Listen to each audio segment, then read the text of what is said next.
things seem to be getting a little intense in the Lamar Jackson Baltimore Ravens contract saga. Now, we know that Lamar Jackson and the Baltimore Ravens were talking for a while about getting a new contract. Lamar apparently wants to get a deal done. The Ravens apparently want to get a deal done. However, they seem to be doing everything other than getting a deal done. And just this week, Lamar Jackson kind of dropped some hints on social media about the current state of these contract negotiations and what the future might hold. So interesting stuff here.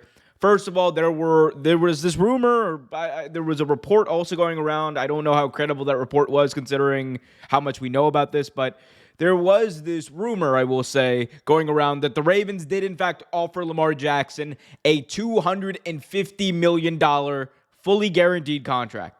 That was a rumor. We knew that there was a report that they had offered him somewhere around Kyler Murray money, which is not that Deshaun Watson deal, that fully guaranteed deal that Lamar Jackson wants. Now, the rumor, I should say, that Lamar was apparently offered the $250 million deal. Lamar Jackson went to Twitter and immediately just refuted this by simply saying, no, they didn't, about the Baltimore Ravens offering him that deal. And he took to social media again, responding to some Ravens fans who were skeptical about whether he was worth the money. And he responded by saying, you don't love Lamar if that's the case, if you don't think that he deserves this much. There was some other back and forth. There's this other piece where people were talking about what team he might end up going to. You know, he's a South Florida guy. I think one Ravens fan said, I wouldn't be surprised if he ended up going to Miami. And Lamar actually responded to that by saying, quote, I grew up a Dallas fan, but the Dolphins were second, no doubt. So Lamar Jackson keeping it interesting on social media, to say the least. Now, this isn't uncommon for anyone in the NFL or anyone in life to do. Just drop these little hints here and there and kind of just maybe subtweet their boss or their friends or whatever, right? In this case, it's the organization he's working with, right? If I'm the Baltimore Ravens, right, and again, I'm a Ravens fan, diehard Ravens fan, this is not even a question to me. I understand the salary cap implications and what have you. They might want Lamar to take a little bit of a pay cut.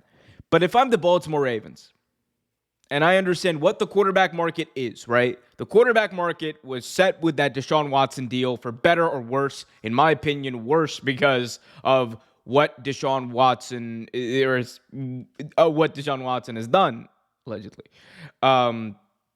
But for me, it is a no-brainer that you pay this guy. People are going to point to, but he's injury prone. He's injury prone. Lamar Jackson has missed 5 games to injury in his entire career, all of which were last year. Before that, hadn't missed a single game. But, his numbers are declining.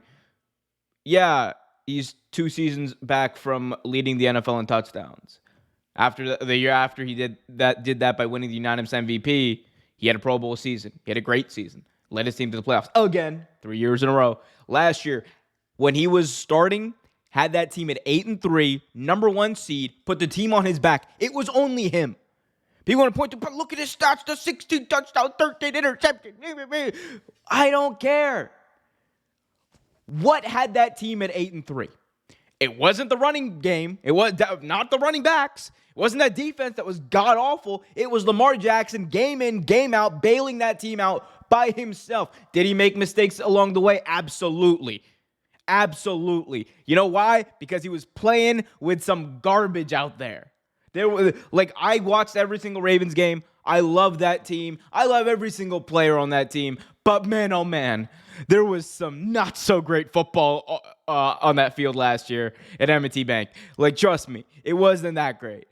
The only greatness that resonated from that entire team were from 2 people. Justin Tucker kicking 66-yard field goals and Lamar Jackson, number 8, right there. That was it. So for any of these fans or any of these Twitter analysts who want to say, Lamar Jackson, he's on the decline. He's not sustainable. Miss me with that BS. Miss me with all of it. This dude is worth every single penny you would want to pay him, and then some, considering how much he's going to draw for your team, the amount of merch he's going to sell, the amount of tickets he's going to sell, the production on the field. This dude is one of the most winningest quarterbacks since he's come into the league. 8-3. 11-5 the year before that. 14-2 the year before that. Led that team that was 4-5 in his rookie year in 2018. The team was 4-5 before he took over. He takes over, has them at 10-6 in the playoffs. And people want to question whether he's worth the money. Josh Allen gets a new deal. No one bats an eye. Deshaun Watson.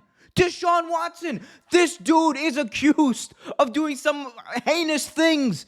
And he has nowhere near the level of production, the level of stardom, the level of talent that Lamar Jackson has. And it was a no question.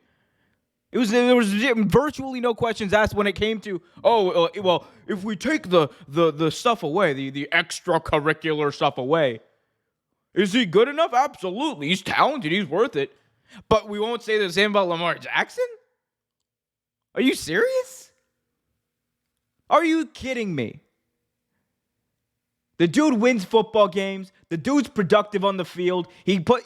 More often than not, he puts the ball in the right place. And yet we want to question whether he's worth the money when you have bum-ass quarterbacks out there like Deshaun Watson, who are going to get paid $230 million whether or not they play. And again, people want to say that, maybe he deserves Kyler Murray money, but he doesn't deserve, Josh Allen money. I'm sorry. No offense to Kyler Murray. He's a really good quarterback and could be great one day. Couldn't lace up Lamar Jackson's boots. You just can't do it. So I understand I'm biased, but tell me when I'm telling lies. Tell me when I'm telling lies with every ounce of evidence I've just given about Lamar Jackson. The dude wins football games. The dude is productive. He's revolutionized the game. More so, you could argue, than Michael Vick, because he's a better passer than Michael Vick was. He's a better passer. Don't believe me? Look at the stats. More efficient, completion percentage, touchdown, interception, all of it. He's better. And yet we want to deny it. Is he as fast as Vic? No, I'll be the first to tell you that. He's more agile, though. Definitely. He can cut better than Michael Vick ever could. He can throw the ball better than Michael Vick could. But no. I'm going to stay in my bubble and think, Lamar Jackson, he's a running back. Damn it. He's a running back. He's always been a running back. Should have switched to wide receiver. Come on, guys. I'd expect that out of Doug Gottlieb or one of those other snowflakes over there who's just pandering for attention all the time. But I don't expect it from serious pundits. And if you are one of the people who says Lamar Jackson doesn't deserve this contract because of his talent or whatever, right? If that's what your legitimate argument you're making, and I guess I have to question your legitimacy as a pundit as well, or as an analyst or whatever, because it's just wrong. It's just wrong. Tell me when I'm telling lies, people. Let me know what you guys think, though, in the comment section below. Hit that like button, subscribe, and hit that notification bell so you get notified whenever a new video is released.